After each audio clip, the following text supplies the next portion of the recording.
एक बार स्वर्ग लोक में सबसे बड़ा कौन के प्रश्न पर 9 ग्रहों में वाद विवाद हो गया। विवाद इतना बढ़ा कि परस्पर भयंकर युद्ध की स्थिति बन गई।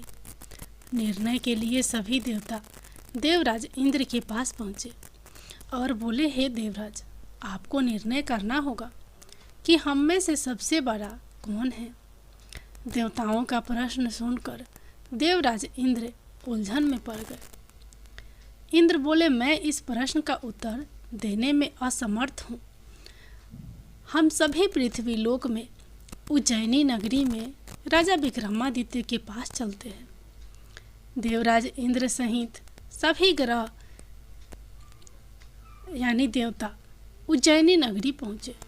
महल में पहुंचकर जब देवताओं ने उनसे अपना प्रश्न पूछा तो राजा विक्रमादित्य भी कुछ देर के लिए परेशान हो उठे, क्योंकि सभी देवता अपनी अपनी शक्तियों के कारण महान थे।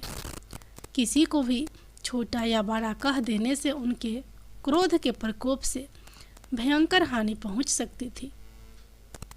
अचानक राजा विक्रमादित्य को एक उपाय सूझा और उन्होंने विभिन्न धातुओं स्वर्ण, रजत, चांदी, कंसा, तांबा, सीसा, रंगा, जस्ता, अभ्रक व लोहे के 9 आसन बनवाए।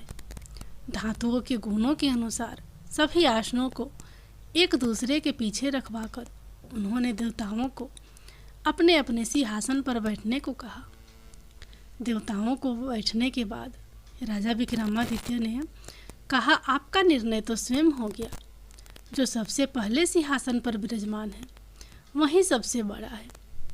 राजा विक्रमादित्य के निर्णय को सुनकर शनि देवता ने सबसे पीछे आसन पर बैठने के कारण अपने को छोटा जानकर क्रोधित होकर कहा, राजा विक्रमादित्य, तुमने मुझे सबसे पीछे बैठाकर मेरा अपमान किया है। तुम मेरी शक्तियों से परिचित नहीं हो। मैं तुम्हारा सर्वनाश कर दूंगा। शनि ने कहा, सूर्य एक राशि पर 1 महीने, चंद्रमा 2.25 दिन, मंगल 1.5 महीने, बुध और शुक्र 1 महीने, बृहस्पति 13 महीने रहते हैं। लेकिन मैं किसी राशि पर 7.5 वर्ष यानी 7.5 तक रहता हूँ। बड़े बड़े देवताओं को मैंने अपने प्रकोप से पीड़ित किया है। राम को 7.5 के कारण ही वन में जाकर रहना पड़ा और रावण को 7.5 के कारण ही युद्ध में मृत्यु का शिकार बनना पड़ा। राजा, अब तू भी मेरे प्रकोप से नहीं बच सकेगा। इसके बाद अन्य ग्रहों के देवता तो प्रसन्नता के साथ चले गए, परंतु शनि देव बड़े क्रोध के साथ वहां से विदा हुए। राजा विक्रमादित्य पहले की तरह ही न्याय करते रहे। उनके राज्य में सभी स्त्री पुरुष बहुत आनंद से जीवन यापन कर रहे थे। कुछ दिन ऐसे ही बीत गए। उधर शनि देवता अपने अपमान को भूले नहीं थे। विक्रमादित्य से बदला लेने के लिए एक दिन शनि देव ने घोड़े के व्यापारी का रूप धारण किया और बहुत से घोड़ों के साथ उज्जैनी नगरी पहुँचे। राजा विक्रमादित्य ने राज्य में किसी घोड़े के व्यापारी के आने का समाचार सुना तो अपने अश्वपाल को कुछ घोड़े खरीदने के लिए भेजा। घोड़े बहुत कीमती थे। अश्वपाल ने जब वापस लौटकर इस संबंध में बताया तो राजा विक्रमादित्य ने स्वयं आकर एक सुंदर व शक्तिशाली घोड़े को पसंद किया। घोड़े की चाल देखने के लिए राजा उस घोड़े पर सवार हुए तो वह घोड़ा बिजली की गति से दौड़ पड़ा। तेजी से दौड़ता घोड़ा राजा को दूर एक जंगल में ले गया और फिर राजा को वहां गिराकर जंगल में कहीं गायब हो गया। राजा अपने नगर को लौटने के लिए जंगल में भटकने लगा, लेकिन उन्हें लौटने का कोई रास्ता नहीं मिला। राजा को भूख प्यास लग रही। बहुत घूमने पर उसे एक चरवाहा मिला। राजा ने उससे पानी मांगा। पानी पीकर राजा ने उस चरवाहे को अपनी अंगूठी दे दी। फिर उससे रास्ता पूछकर वह जंगल से निकलकर पास के नगर में पहुंचा। राजा ने एक सेठ की दुकान पर बैठकर कुछ देर आराम किया। उस सेठ ने राजा से बातचीत की तो राजा ने उसे बताया कि मैं उज्जैनी नगरी से आया हूँ। राजा के कुछ देर दुकान पर बैठने से सेठ जी की बहुत बिक्री हुई। सेठ ने राजा को बहुत भाग्यवान समझा और खुश होकर उसे अपने घर भोजन के लिए ले गया। सेठ के घर में सोने का एक हार खूंटी पर लटका हुआ था। राजा को उस कमरे में छोड़कर सेठ कुछ देर के लिए बाहर गया। तभी एक आश्चर्यजनक घटना घटी। राजा के देखते देखते सोने के उस हार को खूंटी निकल गई। सेठ ने कमरे में लौटकर हार को गायब देखा तो चोरी का संदेह राजा पर ही किया, क्योंकि उस कमरे में राजा ही अकेले बैठा था। सेठ ने अपने नौकरों से कहा कि इस परदेसी को रस्सियों से बांधकर नगर के राजा के पास ले चलो। राजा ने विक्रमादित्य से हार के बारे में पूछा तो उसने बताया कि उसके देखते ही देखते खूंटी ने हार को निगल लिया था। इस पर राजा ने क्रोधित होकर चोरी करने के अपराध में विक्रमादित्य के हाथ पांव काटने का आदेश दे दिया। राजा विक्रमादित्य के हाथ पांव काटकर उस नगर की सड़क पर छोड़ दिया गया।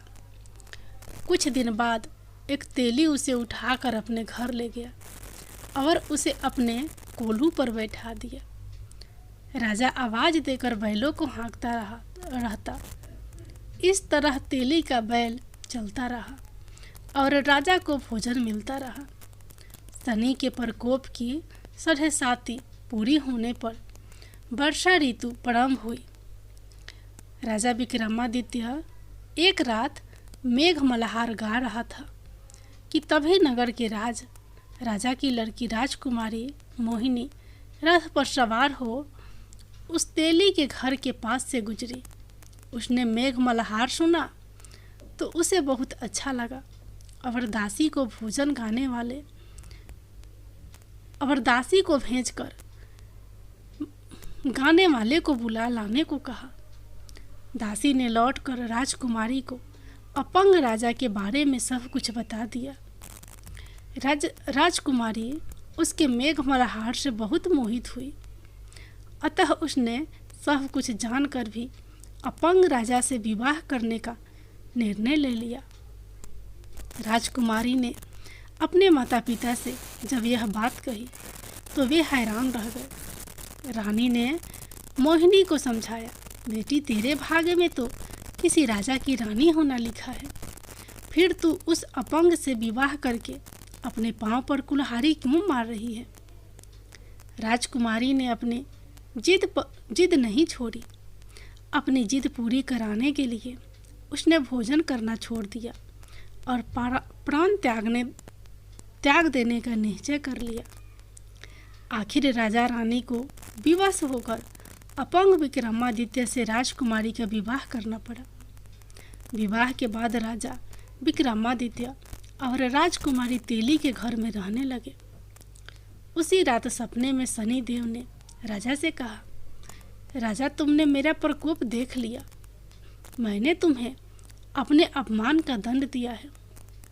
राजा ने शनि देव से क्षमा करने को कहा और प्रार्थना की कि हे शनि देव, आपने जितना दुख मुझे दिया है अन्य किसी को ना देना। शनि देव ने कुछ सोचकर कहा, राजा मैं तुम्हारी प्रार्थना स्वीकार करता हूँ। जो कोई स्त्री पुरुष मेरी पूजा करेगा, शनिवार को व्रत करके मेरी व्रत कथा सुनेगा, उस पर मेरी अनुकंपा बनी रहेगी। प्रातःकाल राजा विक्रमादित्य की नींद खुली तो अपने हाथ पांव देखकर राजा को बहुत खुशी हुई। उसने मन ही मन शनिदेव को प्रणाम किया।